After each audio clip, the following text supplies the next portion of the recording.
بالله من الشيطان الرجيم بسم الله الرحمن الرحيم والعصر إن الإنسان لفي خسر إلا الذين آمنوا وعملوا الصالحات وتواصوا بالحق وتواصوا بالصبر.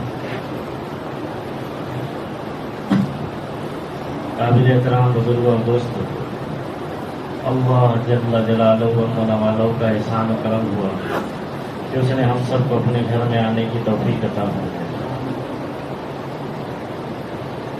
حدیث پاک کے مفہوم میں امام الانبیاء، محبوب کبریا، تاجدار مدینہ، سرور کونین، سبز گنبد کے مکی، کالی کملی والے حضور پاک صلی اللہ علیہ وسلم نے ارشاد فرمایا، جس کا مفہوم اور خلاصہ یہ ہے کہ تین چیزوں کا ثواب اگر لوگوں کو معلوم پڑ جائے تو لوگ اس کے لیے آپس میں جھگڑا کریں گے. کیا کریں گے؟ آپس میں جھگڑا کریں گے. پہلی چیز تو یہ کہ اذان کہنا، دوسری چیز پہلی صف میں نماز پڑھنا، اور تیسری چیز فرمایا کہ ظہر کی نماز کے لیے مسجد جانا. یہ تین چیزیں ایسی ہے کہ اگر اس کا اجر و ثواب معلوم ہو جائے تو لوگ اس کو لڑائیوں سے حاصل کریں گے. کیسے حاصل کریں گے؟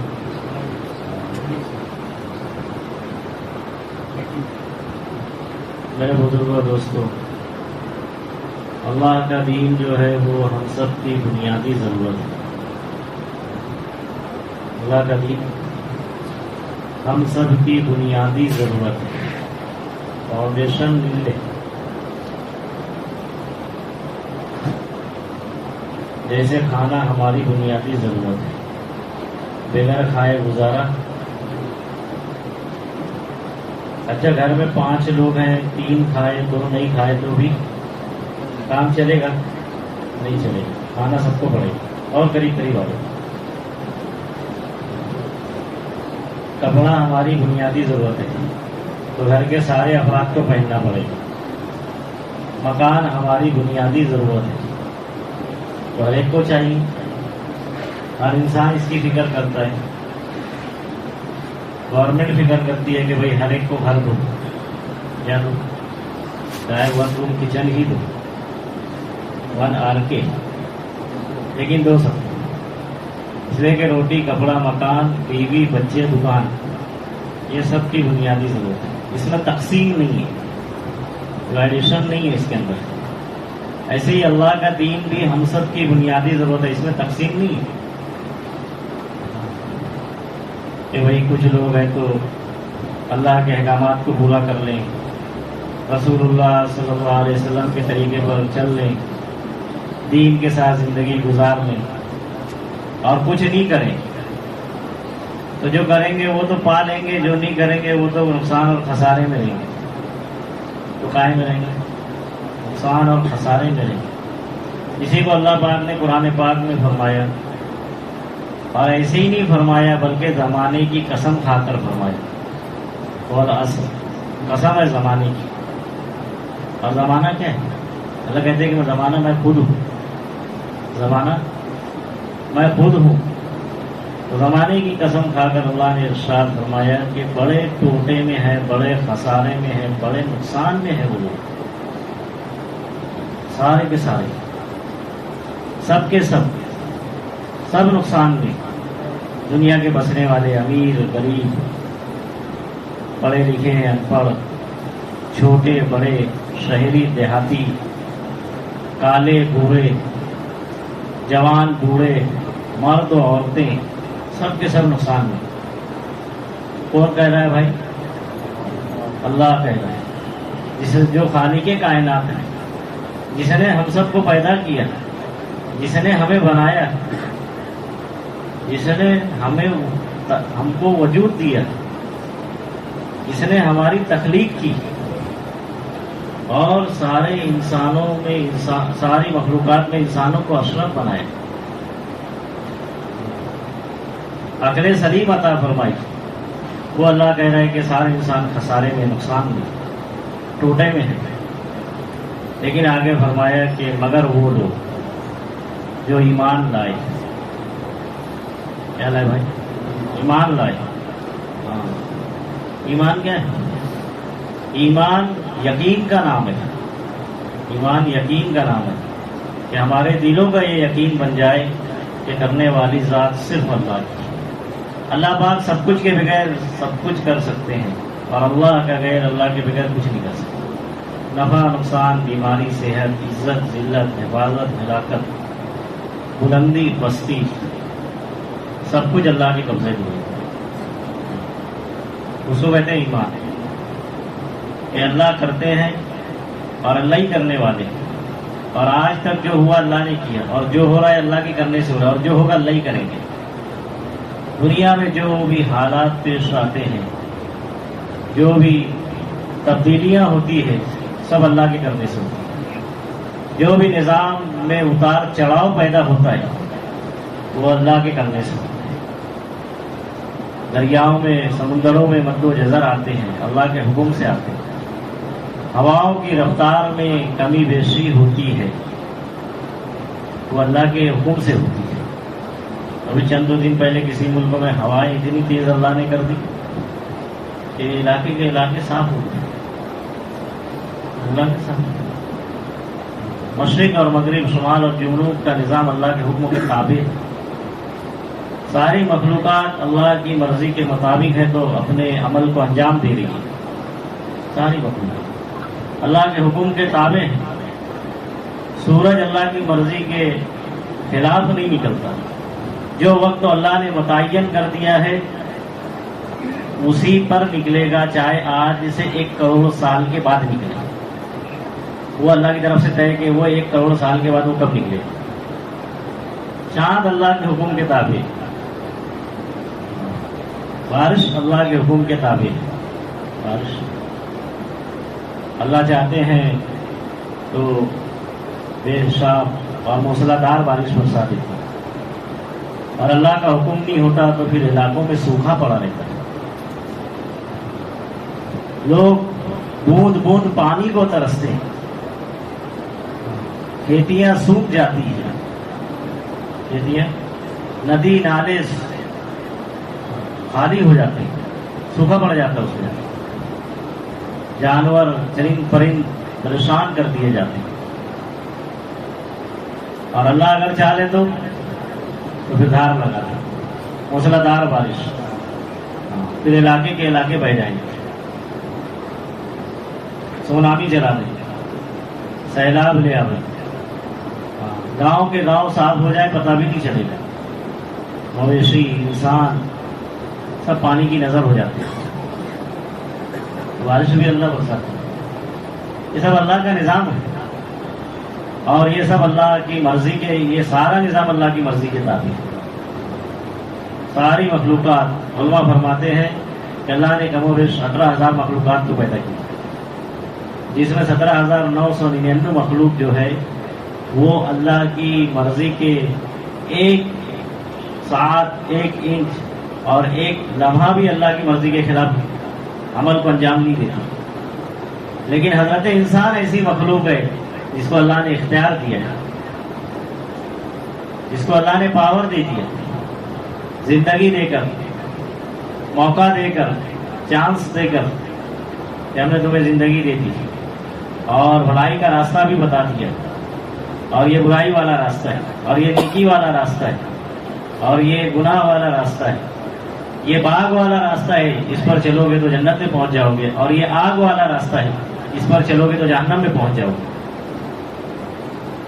اور پھر اس کے اندر اللہ نے بھول جانے کا مرض رکھ دیا، یہ بھول جاتا ہے، نسیان. تو جب یہ بھولا تو اس کو سمجھانے کے لیے انبیاء کو بھیج دیا، نبیوں کو بھیج دیا، رسول کو بھیج دیا کہ جاؤ یہ بھول جاتا ہے تو اس کو سمجھاؤ. اور پھر 1 2 نہیں، کم و بیش 1,24,000 انبیاء علیہ السلام. کسی نے دنیا کی محنت نہیں کرائی، دنیا کی چیزوں کی محنت نہیں کرائی، اسباب اور شکلوں کی محنت نہیں کرائی، لوازمات کی اور اشیاء کی محنت نہیں کرائی. ہر ایک کی محنت کا نقطہ اور ہر ایک کی محنت کا مقصد اور ہر ایک کی محنت جو تھی وہ اللہ سے ملانے کی تھی، اللہ سے تعلق کے جوڑنے کی تھی، اللہ سے اپنے رابطے کو پیدا کرنے کی تھی. اپنے خالق اور مالک کو پہچان کر زندگی گزارو، یہ ہر نبی کی محنت اور دعوت کا مقصد حیات ہے۔ ہر نبی نے اس پر ہے تو لوگوں کو بلائے، ہر نبی نے اس کی طرف ہے تو لوگوں کو دعوت دی ہے۔ تو اللہ فرما رہے جو لوگ ایمان لائے، اللہ کی ذات پر یقین کیا، حضرت محمد صلی اللہ علیہ وسلم کے طریقوں پر اپنی زندگی کو گزارنا پسند کیا، سنتوں کے مطابق ان کی زندگی رہی، اس کو محبوب بنایا، وہ ایمان والے کہلائے۔ کہ حضرت محمد صلی اللہ علیہ وسلم کا ایک ایک طریقہ جو ہے وہ 100% کامیابی کی طرف لے کر جائے گا۔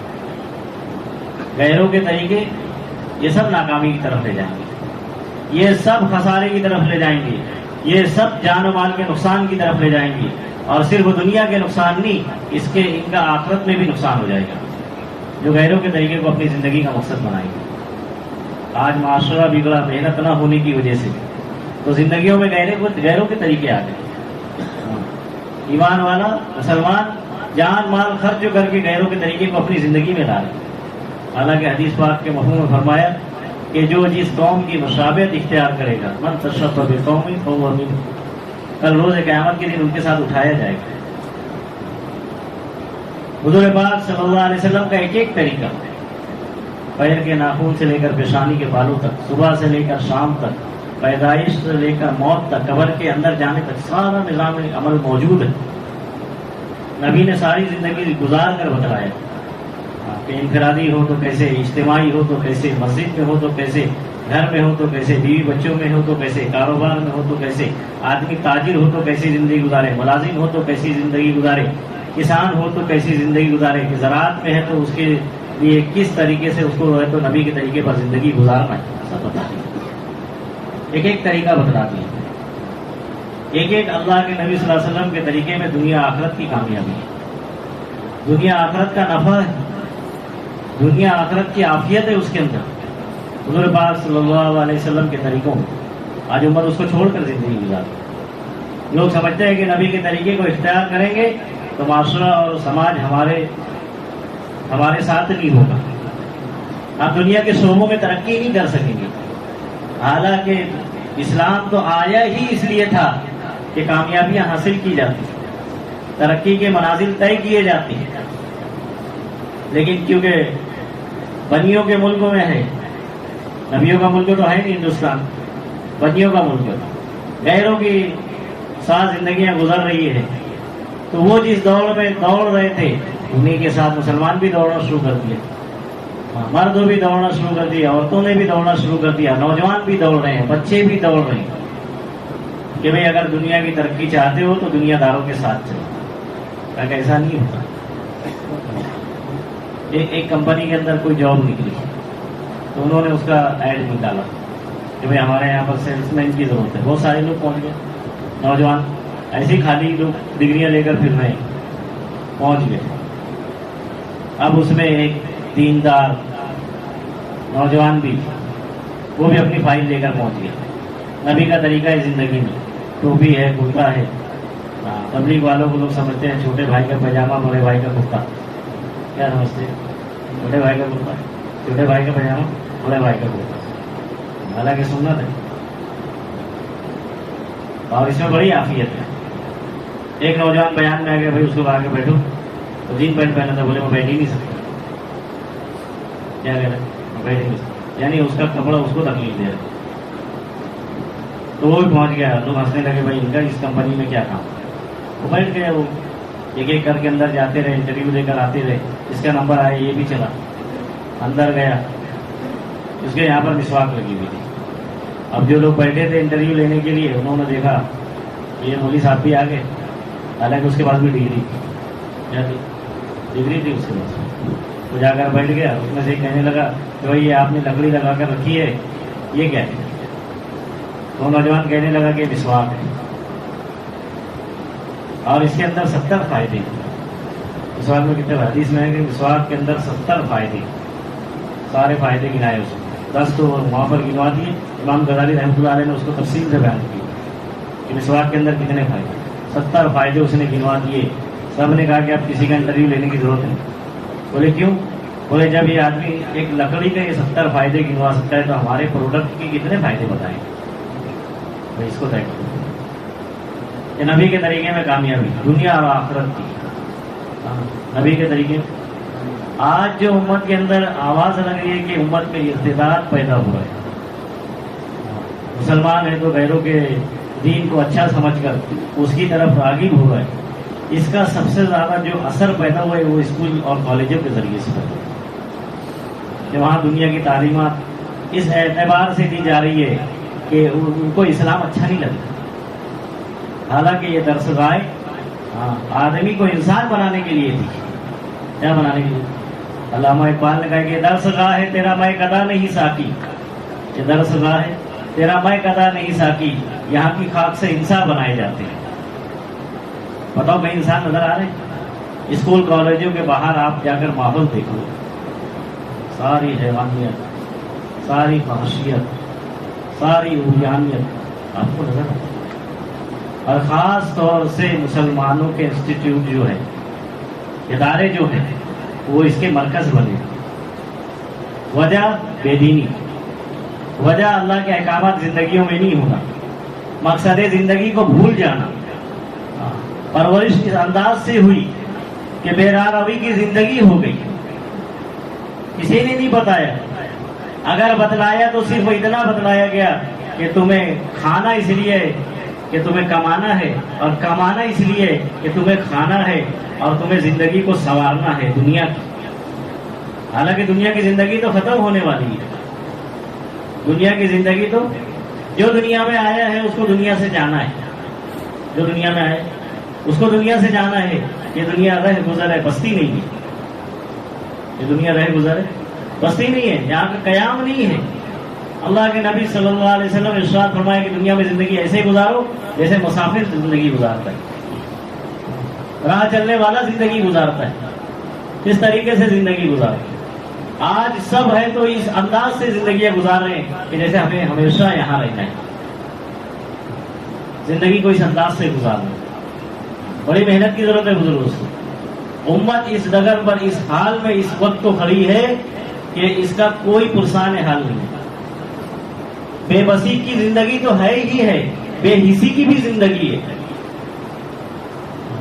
احساس بھی زندگی سے نکل گیا. مولانا یونس صاحب رحمۃ اللہ علیہ اکثر فرمایا کرتے تھے، وائے ناکامی متائے کارواں جاتا رہا، کارواں کے دل سے احساس زیاں جاتا رہا. احساس نہیں رہا کہ ہم کون، ہم دنیا میں کیوں آئے، ہماری زندگی کا کیا مقصد. بھول گیا. ارے ہم دنیا میں آئے نہیں تھے بلکہ بھیجے گئے تھے. اللہ نے صاف لفظوں میں کہا ہے اخرجت للناس، تم کو نکالا گیا، بھیجا گیا تم کو اچھائی کا حکم کرنے کے لیے، برائی سے روکنے کے لیے. اب کون سی برائی ایسی ہے جو ہم میں موجود نہیں ہے؟ جبکہ ہم تو آئے تھے لوگوں کو برائی سے بچانے کے لیے، اچھائی کی طرف لانے کے لیے.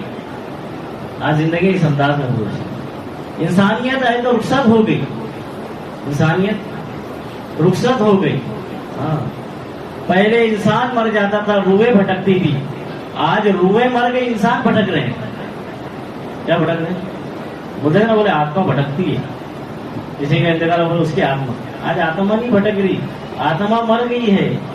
روح انسان بھٹک رہے ہیں، انسان بھٹک رہے ہیں. ایک ہمارے یہاں پر ایک شاعر تھا، چھوٹا قد تھا. لوگ اس کا مذاق اڑایا کرتے تھے بچے. کوئی پیچھے سے اس کے شرٹ کھینچے، کوئی ہے تو بلون کے اندر پانی رکھ کر مار دے. ایک مرتبہ لوگ پریشان کرنے لگے، وہ بھی تو لوگوں نے کہا کہ اس نے کہا کہ میرے ساتھ انسانیت کے ساتھ رہو. کیسے رہو؟ انسانیت سے. تو اس میں ایک کہنے لگا کہ انسانیت کا دور آ کر گزر گیا. انسان جس کا نام تھا وہ کب کا مر گیا. انسان جس کا نام تھا وہ کب کا مر گیا. بزرگوں دوستوں، آج انسانیت کو زندہ کرنے کی ضرورت ہے. جب حضور پاک صلی اللہ علیہ وسلم مکہ میں آپ کی پیدائش ہوئی، آپ کے کاندھے پر ذمہ داری ڈالی گئی. ہم سب کہتے ہیں کہ حالات کیسے تھے. کون سی برائی ایسی نہیں تھی جو ان میں موجود نہیں تھی. لیکن محنت دعوت کی ہوئی، محنت تبلیغ کی ہوئی، محنت لوگوں کو صراط المستقیم پر لانے کی ہوئی. اور صرف ایک شعبے میں نہیں ہوئی، بیک وقت تو آپ نے چاروں شعبوں کو دعوت دی۔ مردوں میں صدیق اکبر رضی اللہ عنہ نے اسلام کو قبول کیا، مستورات میں حضرت خدیجہ رضی اللہ عنہا نے، بچوں میں حضرت علی رضی اللہ عنہ، اور غلاموں میں زید بن حارثہ۔ یہ دین تو سارے طبقوں کی ضرورت ہے، ہر فرد کی ضرورت ہے، ہر امتی کی ضرورت ہے دین۔ کوئی شعبہ اگر دین سے خالی ہوگا، وہاں سے تو گناہ ہے تو پنپے گا، وہاں سے تو امت کے لیے نقصان کا سبب اور ذریعہ نکلے گا، جس شعبوں میں دین نہیں ہوگا۔ آج ہر شعبے کو دین سے جوڑنے کی ضرورت ہے، امت کو اس کا بھولا ہوا سبق یاد دلانے کی ضرورت ہے۔ ذمہ داری جو اللہ نے دے کر بھیجی تھی، وہ ذمہ داری کا احساس پیدا کرنے کی ضرورت ہے۔ آج لوگ اپنی ضروریات میں لگے ہوئے ہیں، سارا وقت، ساری صلاحیت، سارا مال، ساری یہ تو جو اس کے پاس چیزیں ہیں وہ دنیا کے حاصل کرنے میں خرچ ہو رہی ہے، اور دنیا ہے کہ مقدر کی علاوہ ملتی نہیں۔ بقدر مقدر اللہ نے دنیا رکھی ہے، اس سے زیادہ اس کو مل ہی نہیں سکتی۔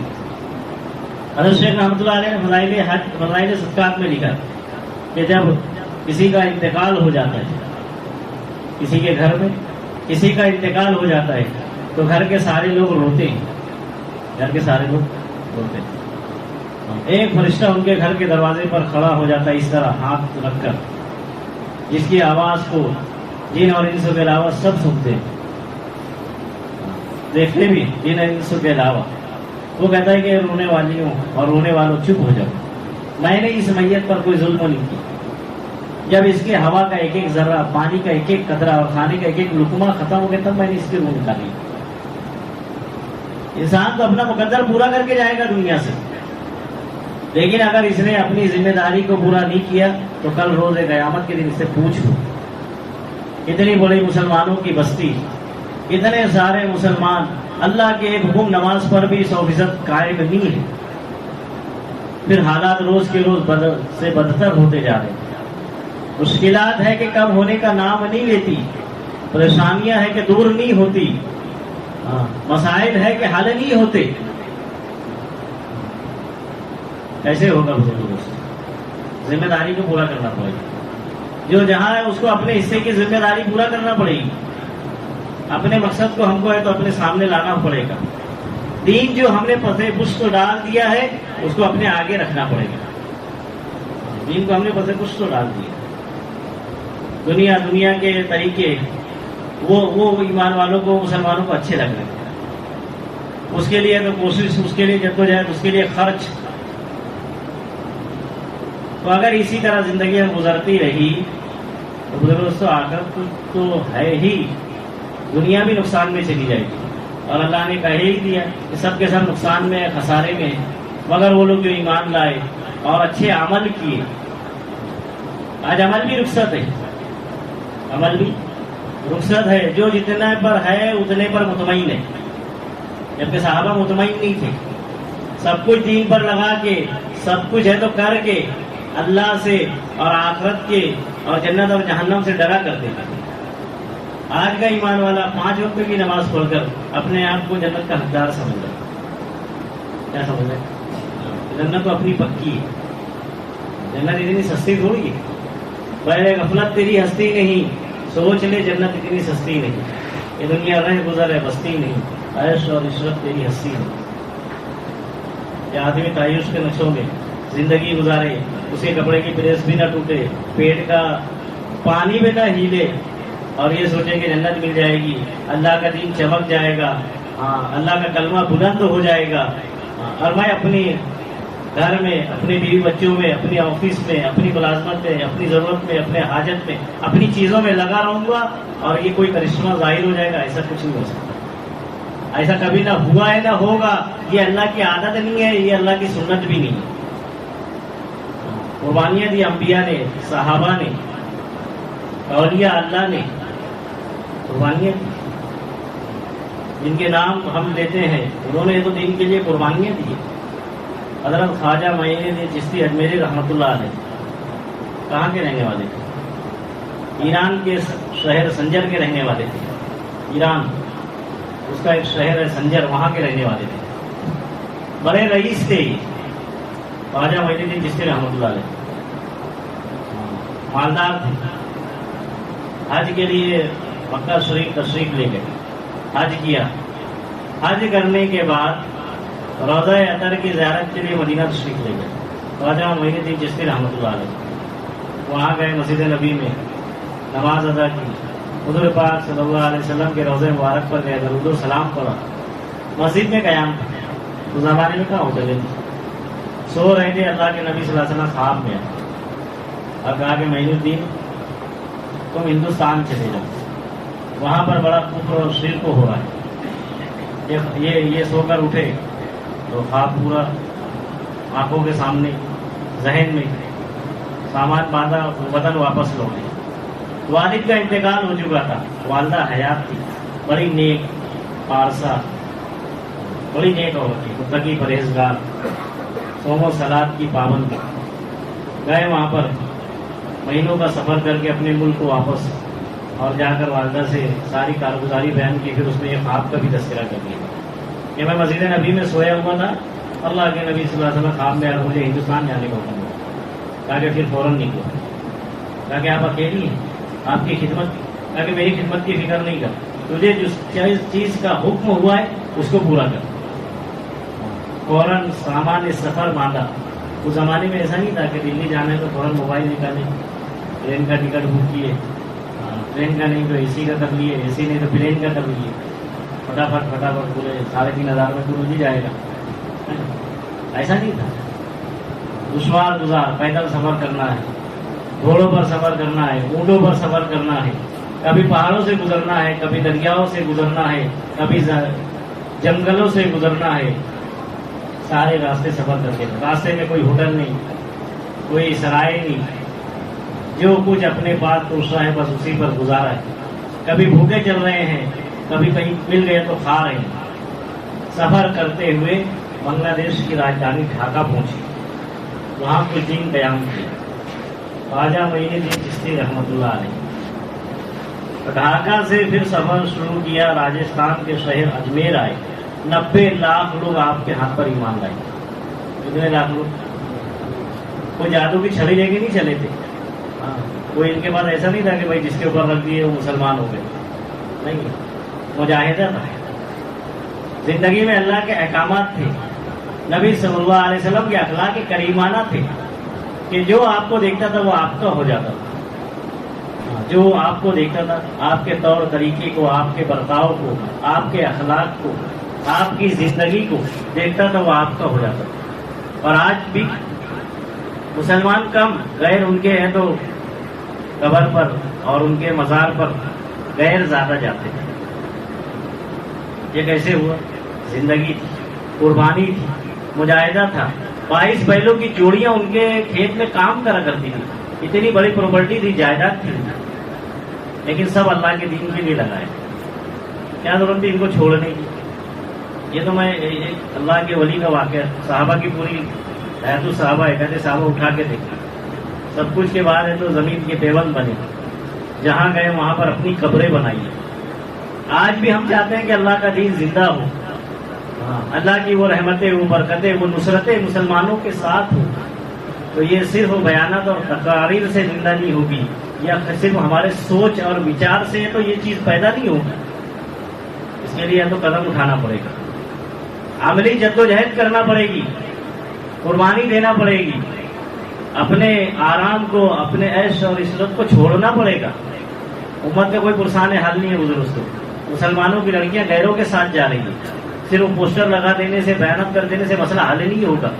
ارتداد ہے تو نبی صلی اللہ علیہ وسلم کے وصال کے وقت بھی ہوا تھا، تو اس وقت تو دیکھنا پڑے گا کہ انہوں نے کیا کیا تھا۔ سب اللہ کے راستے میں نکلے تھے، سب اپنے علاقوں کو چھوڑا تھا، سب نے قربانیاں دی تھی، وطن سے بے وطن ہوئے تھے، جدوجہد اور کوشش کی تھی، زمین کے پیوند بنے علاقوں میں جا کر، تب ہے تو اللہ کا دین زندہ ہوا واپس، تب ہے تو پھر وہ 90 لاکھ مربع میل پر حضرت عمر رضی اللہ عنہ نے حکومت کی۔ آج بھی ہم چاہتے ہیں کہ یہ ارتداد کی ہوا رک جائے، ارتداد کی لہر ختم ہو جائے، مسلمانوں کا سویا ہوا نصیبہ جاگ جائے، امت کی بے بسی اور بے حسی ختم ہو جائے۔ یہ کب تک ظلموں کے سائے تلے زندگی گزارتی رہے گی، باطل کے چنگل میں پھنسی رہے گی، غیروں کے لیے نوالا تر بنی رہے گی۔ اگر یہ ختم کرنا چاہتے ہیں تو اپنے قدم کو اٹھانا پڑے گا، بزرگوں، اپنے آپ کو آگے لانا پڑے گا، مقصد زندگی کو سمجھنا پڑے گا۔ ضروریات زندگی کا وعدہ اللہ کا ہے، ضروریات زندگی کا وعدہ اللہ کا ہے۔ اپنی ذمہ داری کو پہچاننا پڑے گا، بحیثیت مسلمان ہونے کے اپنے حق اور اپنے حصے کی ذمہ داری کو پورا کرنا پڑے گا۔ نہیں کریں گے کل اللہ کے سامنے جواب دینا پڑے گا، نبی کے سامنے جواب دینا پڑے گا، صحابہ کے سامنے جواب دینا پڑے گا، تابعین تبع تابعین کے سامنے جواب دینا پڑے گا، اولیاء اللہ کے سامنے جواب دینا پڑے گا۔ اور یہ ذمہ داری صرف مردوں کی نہیں ہے۔ حضرت فرماتے ہیں کہ جو دین کی ذمہ داری مردوں کی ہے بے آئینیاں، ویسی ہی ذمہ داری ہمارے گھر کی مستورات کی بھی۔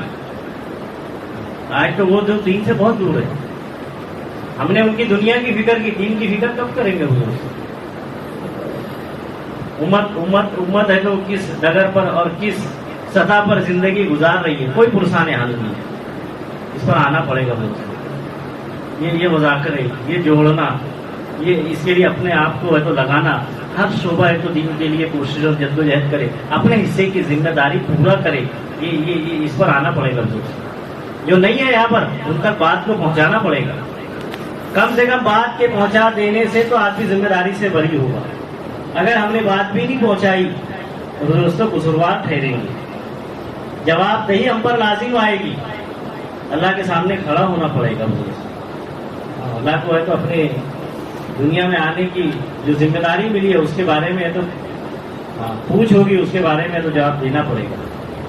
اپنے محنت کے ذریعے سے ہر ایک سے مطالبہ ہے، ہر ایک سے مطالبہ ہے، امت کے ہر فرد، ڈاکٹر ہو، انجینئر ہو، ٹیچر ہو، پروفیسر ہو، زراعت کرنے والا ہو، تجارت کرنے والا ہو، ملازمت کرنے والا ہو، پڑھنے پڑھانے والا ہو، اسکول کالج میں رہنے والے ہوں، سب اپنے اپنے حصے کی ذمہ داری کو پورا کریں۔